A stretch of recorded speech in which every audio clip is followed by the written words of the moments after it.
The Naive Theater of the Air presents Rewired by Matthew Broyles.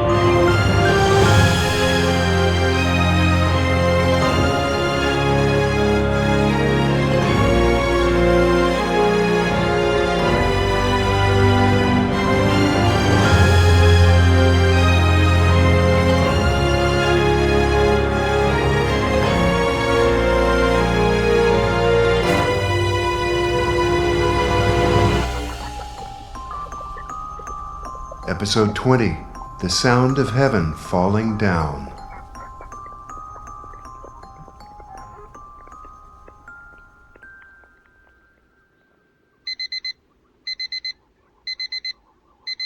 Waylon and Lilly had not woken to the sound of an alarm clock for many years. Its intrusion into his subconscious was cacophonous and unwieldy. The sound of heaven falling down. His arm reached out blindly in a search for the screeching electronic banshee. At last he made contact, and after trying a few buttons, his command was reluctantly obeyed by the braying beast. Numbly, his mind made an inventory. Clothes on, check. Sun cracking through the top of the eastern window shades, check. Alarm. There was never an alarm. The previous night came back to him.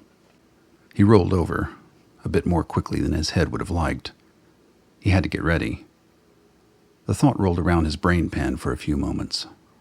A checklist was devised. Teeth needed to be brushed, hair arranged somehow. In the dead of winter, it wasn't absolutely necessary that he shower, but changing clothes might be a good idea. People were about to have to take him seriously. Setting himself on a course to the bathroom, he slogged through the checklist, carried solely by inertia. Slowly, as mouthwash found the hidden bacterial crevices in his cheeks, he began to gain full consciousness. Fitting yesterday's events into his running narrative was tricky. It was all a bit anticlimactic. Nina's emptiness on his scanner, and the big bad sergeant weakly tottering in, torn up like an old tennis ball. Maybe, he dared to think, nothing would happen. The idea balanced itself on a pin as he eased into the living room. The data display yawned emptily at him, daring him to look, to disturb the glassy surface of the pool. He might have been able to resist its taunts, but for a lingering recollection. A message he had left unread, on purpose. His hope teetered off balance and spun into a wall. There had been monsters aplenty in his world, well before Sergeant Selden. He let anger take over as he thumbed on the device and let the cue shimmer into resolution before him. The most recent arrival dissipated his mood instantly. It was an invitation, forwarded by Major Gonzalez, a memorial service for Major Curtis Levine, to be held 3 days hence in San Angelo. As if he, the walking dead doctor of the Republic, would be able to attend. It was stupid, he thought, that a perfectly good living man should die, while the architect of this shadow play utopia continued to draw breath. And yet it was so. He filed the invitation away off screen, willing the thought into a background noise. Any regret he felt was dwarfed by the hell into which Haley's emotions had been thrust. Lilly had his own hell to live in, as evidenced by the address flagged a few notches down the queue. He brought Dr. Antichrist's latest missive into view. Truth as Cersei. Error has transformed animals into men. Is truth perhaps capable of changing man back into animal? Lilly's morning brain struggled with this. While it made sense coming from the avowed atheist he had always known, it clashed with Vincent's suggestion that Barrett was in bed with the disciples. Obviously, Barrett was not himself a disciple. God, what manner of lobotomy would be required to bring such a thing about? But if he had attached his fortunes to those of the believers, why give Lilly a warning, if that was indeed the intention here? What truth did Barrett believe was forthcoming? He stepped back then, mentally. False positives, sheep's clothing, nothing was past Barrett. This was only the newest in a long line of attempts to throw Lilly off balance. The maddening thing was figuring out precisely why or how. He recalled their last conversation. Odysseus had made an appearance there, too, and treacherous women. Maybe this wasn't about the disciples at all. His finger hovered over the key that would bring up the net gateway. He winced and used it to turn off the display instead. There was no time for the storm that had surely followed Urizen's plea against Ahania. In fact, glancing at the clock, he found that there was barely enough time to microwave a breakfast burrito before leaving for the lab. Haley could not be kept waiting. Certainly not now. Pulling out of his garage, the diffuse February light streamed in through the Suburban's dusty windshield. Too bright for his tastes, but then the sun always was. Driving down the craggy road, he saw that the intervals between the forms on the horizon seemed to have shrunk somewhat. He tensed as he reflected that the circle around the lab comprised a bullseye. It was easily visible from space. In addition to being commander-in-chief of the military, the colonel was also the governor's council's sole point of contact with Lilly, save for a seldom-used telegraph through which the council secretary could, in an emergency, contact him. Lilly could interpret that channel's silence this morning as a sign of the council's confidence in Haley's actions, or as an electrical malfunction. For peace of mind, he chose the former.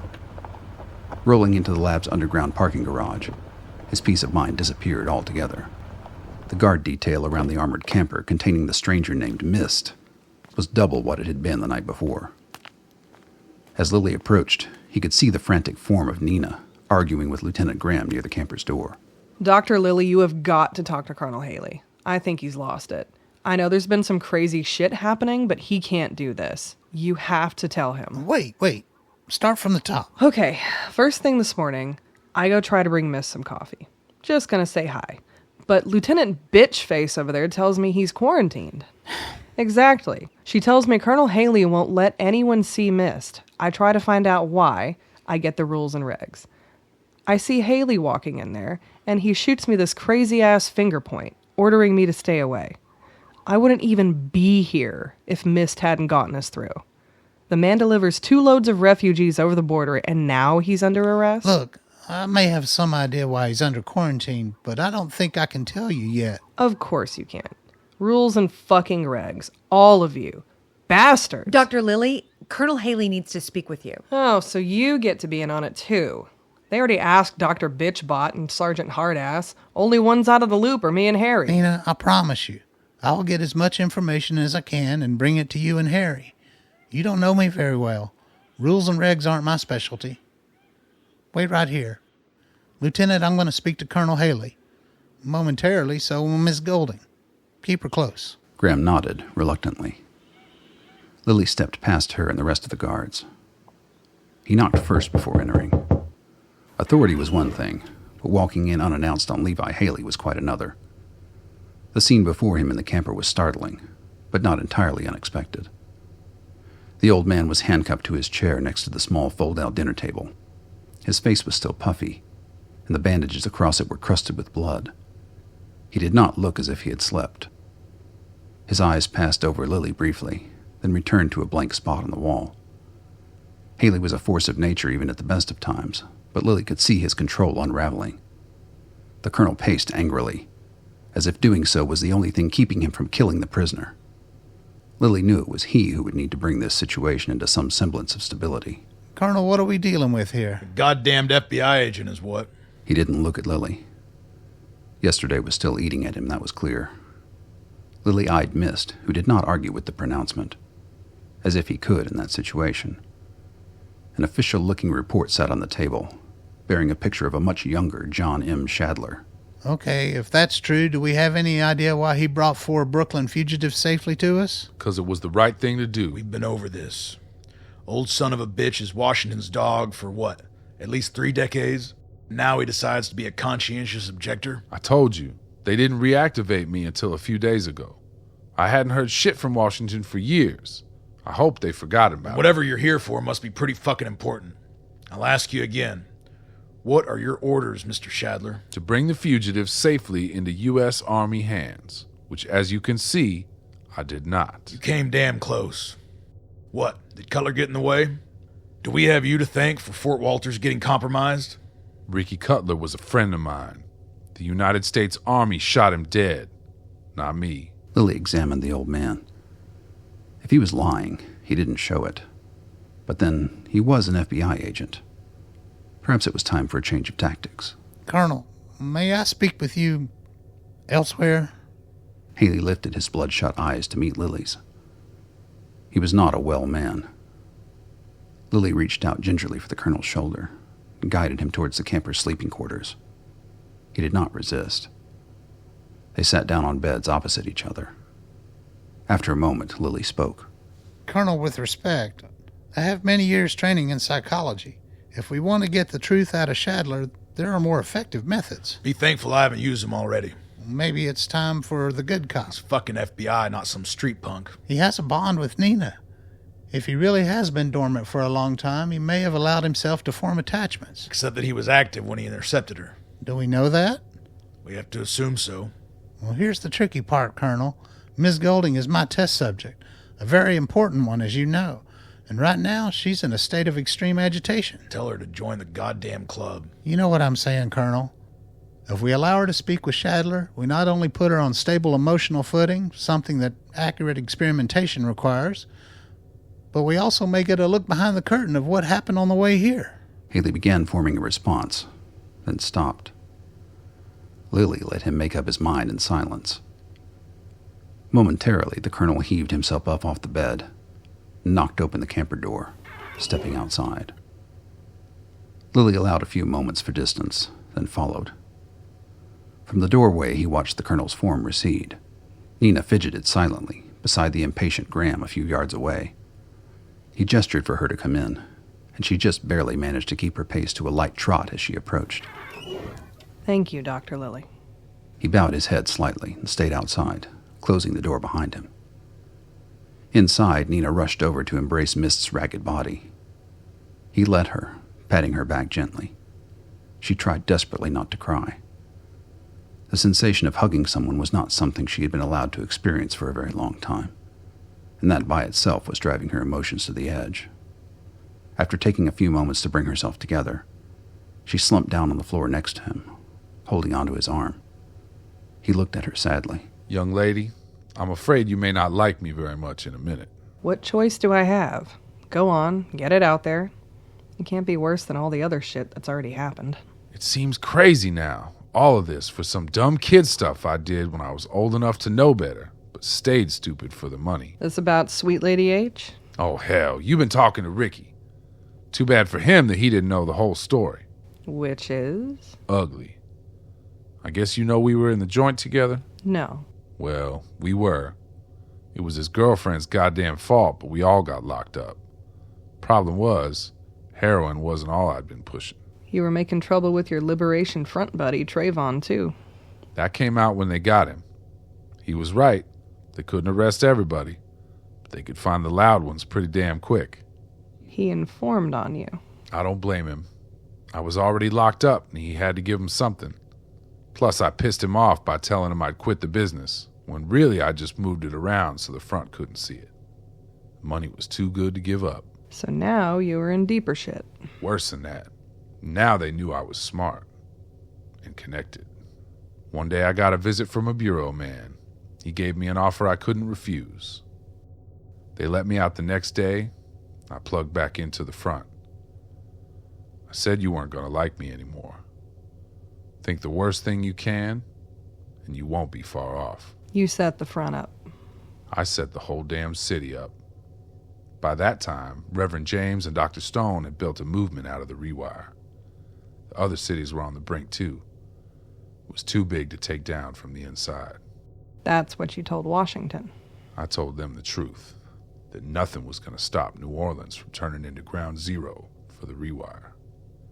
People there had already been through enough to know the government was against them. It wasn't very hard for them to turn. And for what it's worth, I was right there with them.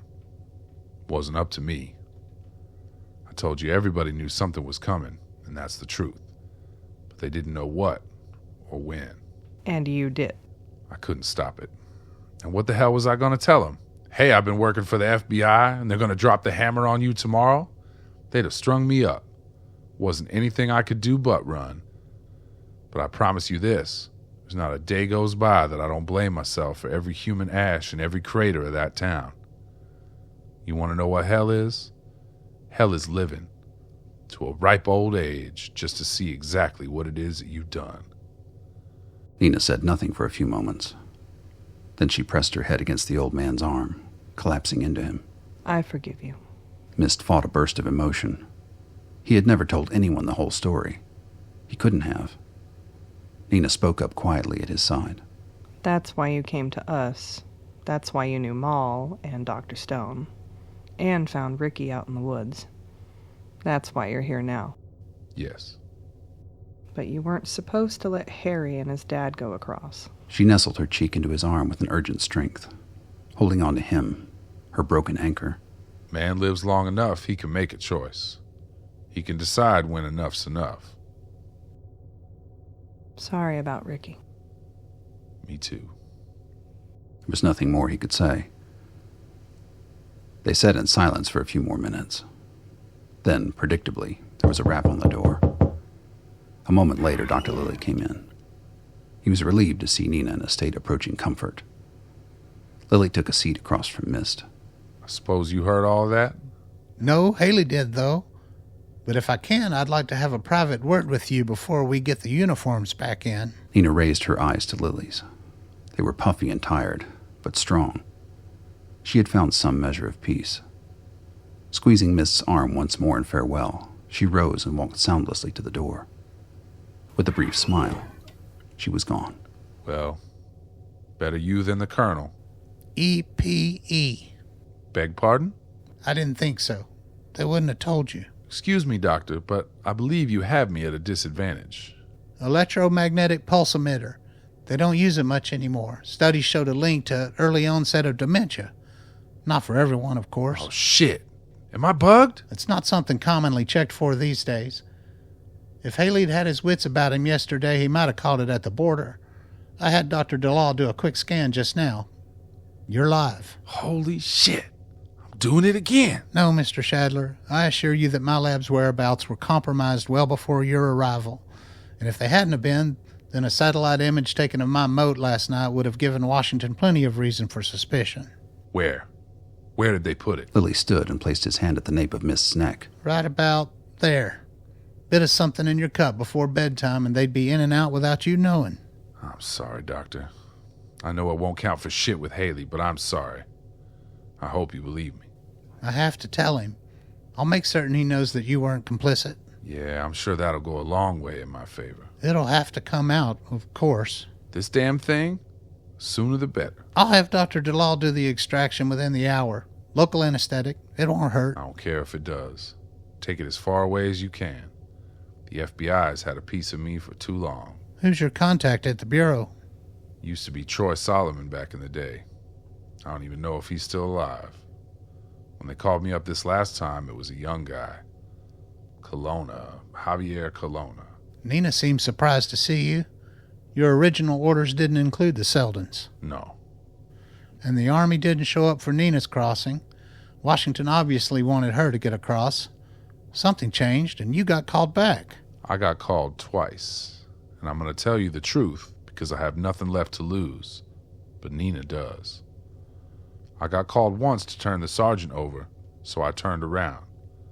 Then I got another call. Telling you to give them safe passage. I swear to you, I don't know what in the world is going on, but I was hell-bent on getting Nina here in one piece. And by then I didn't need that second call to make up my mind about the Seldons. But you did get that call. Yes, I did.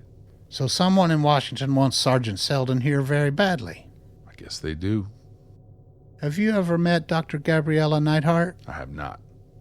Although Dr. Stone had a lot to say about her back at Tulane. I'll bet he did. Doctor, do you know what's happening? What is all of this? It feels too big. It is. Much too big. And no, I don't know what's happening. Frankly, I don't know much more than you do. I suppose I may not see you again. Maybe not, but as long as I'm working with Nina, I'm keeping you here. She needs you and I need her. In fact, I'm going to recommend that she stay with you here tonight rather than with Vincent in the lab. Thank you, Doctor. I can't promise it'll last long, but it's something. I mean for everything. For the rewire. For standing up to the corpse when it counted. I'm sorry that I couldn't be that strong. Be strong for Nina, and you will forever have my thanks. You have my word, Doctor. They shared a moment of silence, and then Lilly stepped outside. Closing the door behind him, he nodded at Graham's alert face as he passed and made his way to the other camper. Once again, he was careful to knock before entering. The colonel was pacing, distracted. A communications tech monitored a small surveillance unit in the corner. The Seldons had apparently gone inside the lab already. He'd seen Arshad's car in the garage, so he knew Vincent was being watched. She was of much more concern to him than the old man under lock and key a few yards away. Lilly didn't need to ask if Haley had heard the conversation with Myst. He was clearly mulling it over. However, it was difficult to tell whether Lilly's input at this point would be of any help. He poured himself a cup of coffee and took a seat in silence. Haley's pendulous momentum was slowing. At last, he fell into the chair opposite Lilly. Major Gonzalez called. Buzz is they're meeting tonight. You really think they'll bench you? I honestly couldn't blame them at this point. I'm not myself. You're thinking clearly enough to see that, which makes it difficult but not impossible to address. I was thinking about benching myself. I don't know if I'm up to this anymore. That would give you more latitude to choose a successor rather than risk a political appointment. That's the idea. But what do? The damn Republic is teetering on the edge, and I'm supposed to just go fishing and leave it to someone else? Letting go is one of the trickier parts of aging. Knowing that there are limits to what you can do and staying inside them for everyone's good. And how's that working out for you? Fair point. Maybe we should both go fishing. Colonel, I have a message from Speaker Rummel. Your eyes only, sir. The two old men shared a distressed glance at each other before Haley rose to read the printout. The tech averted his eyes deftly as he handed it over. Lilly wondered what it would be like to be a cog in such a doomed machine, a mechanism he himself had helped build. His mind boggled. Looking over at the colonel, Lilly was surprised to see a bit of swagger return to his step. Governor Tim Conrad of the Lubbock Territory would cordially like to invite the esteemed Colonel Levi Haley to a gala reception at Victory Arch Hotel in Lubbock, hosted by the Committee for Truth in Action. The who? A political fundraising group run by the Disciples. They bought Conrad. That means 3 of the 5 governors won't be listening much to the VEF when the council meets. And Milam is probably feeling the heat, too. That's good news. Democracy, motherfuckers. So, our spy is a patsy for Neidhart? There's clearly some division up top. President Almerido's a hardliner from what little I've absorbed. Maybe she's making an end run around him. But for what? That's the bit I'm having some trouble with. To be honest, I'm a little afraid to hook everyone up today. Well, you plugged Golden in yesterday, and nothing blew up. Maybe try Selden on his own, and go real slow-like. Roger that. Don't worry, I'll have my finger on the kill switch. First, let's unload our spy's extra cargo. Once it's out, can one of your people take it as far from here as possible? Sergeant Sevier is outside, waiting on my orders. I'm glad you didn't have to go fishing. Me too. Oh, and permission granted. For? Golding. She can stay with the informer tonight. She gets comfortable, he does too. Maybe loosens his lips a little more. Win-win. Thank you. If I might, can I have Lieutenant Graham inside to watch Vincent while we're working? Agreed. She can relieve Sergeant Pembry. Lilly nodded. He should have known the colonel wouldn't leave the VEF dock without an armed guard. Still, he wanted someone seasoned. Things could get ugly with very little warning. He half thought to salute the old colonel, but instead settled on a clumsy thumbs up. Haley shook his head and went back to the surveillance unit. Gathering Graham en route, Lilly at last went into the lab. Upon his entry, all eyes turned to him. The only thing thicker than the silence in the room was the tension. Dr. Vincent sat furiously scribbling notes on a datapad. Shadowed by a bulky and expressionless Republic soldier, who yielded his position as Graham entered. Sergeant Selden had commandeered a spot on the floor to lie down. His facial wounds still glared red, as did those of his son, who sat awkwardly in the next room, cradling the limp form of Nina, half on his lap and half on an adjoining chair. She was not in a trance state, as far as Lilly could tell. Merely exhausted, as were they all. Good morning. Time to make the donuts. Lilly nodded, and the other doctor exhumed a small surgery kit from his pocket. Making hastily for the door and Myst's hidden tattler, Vincent eyed him, but said nothing. The old sergeant slowly drew himself up into a sitting position, wincing slightly. Harry gave him a concerned look. He was used to his father being stronger than him. Now he was beginning to look like a frail old man. and that worried Harry. But the apparition was fleeting. Before long, the familiar flinty glare resurfaced in his dad's eyes as he turned to face Dr. Lilly. Sorry if I was a little out of it last night, but I wanted to say it's an honor to meet you, Doctor. The feeling is mutual, Sergeant. Our reputations appear to have preceded us. Me? I'm just a grunt with a jacked-up third eye. I'm hoping maybe you can help me see through it a little more clearly. How about we start small? We'll take your vitals first, and then do a few preliminary scans. The old soldier's muscles tensed at the doctor's touch. However, he did not resist and allowed himself to be guided into the main lab chair. Vincent visibly restrained herself from following, instead returned to her note-taking. Harry's eyes followed his father until he disappeared through the door. Nina looked up at him worriedly, then wrinkled her nose as she caught sight of Vincent in the corner. She stood, gesturing for Harry to follow her back towards the guest quarters. He heaved himself aloft and let her lead the way. The room was small, barely big enough for the 2 single-sized beds, and a particle-board chest of drawers. A door on the far side led to a pokey bathroom. Harry saw a backpack on each of the beds, and sat down next to the messiest one, on a hunch that it belonged to Nina. Checking that they were not followed, she closed the door behind them. Immediately, he became erect. It was embarrassing, and he shifted to hide it. The idea was stupid, but of course he wasn't using logic. There before him was the only woman he had ever had sex with.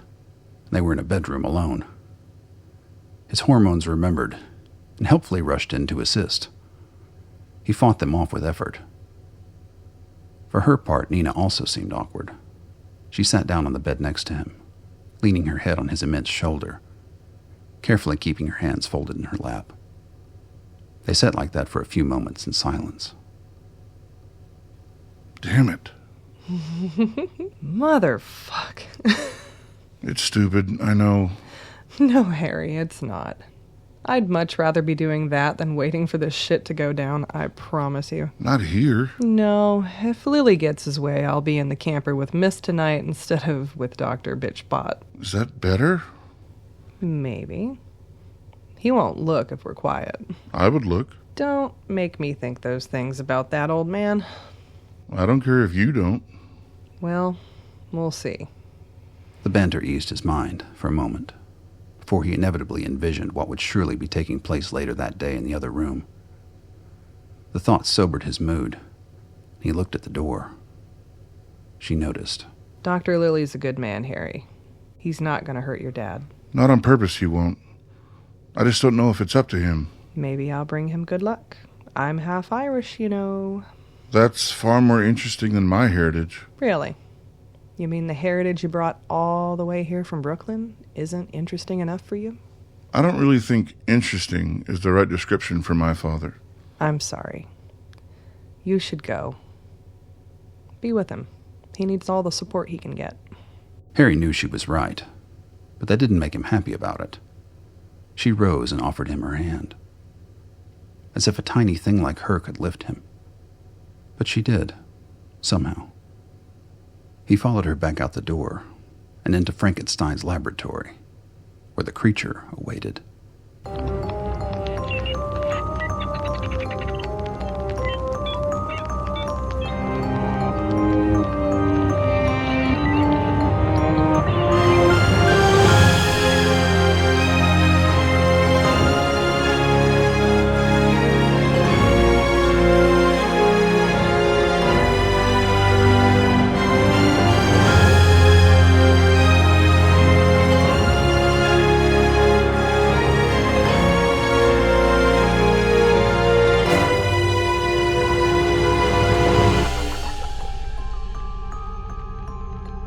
You've been listening to the Naive Theater of the Air performance of Rewired, featuring Derek Davis as Dr. James Barrett, Trista Morris as Nina, Ed Rogers as Dr. Waylon Lilly, Hilary Tips as Lieutenant Stacy Graham, Keegan McInroe as Colonel Levi Ray, Benjamin Napier as Myst, Aidan Wright as Dr. Arshad Dalal, and Levi Ray as Harry. Written and narrated by Matthew Broyles. Theme music by Paul Shapira. I'm Little Jack Melody. Tune in next time for episode 21, Scientia et Veritas.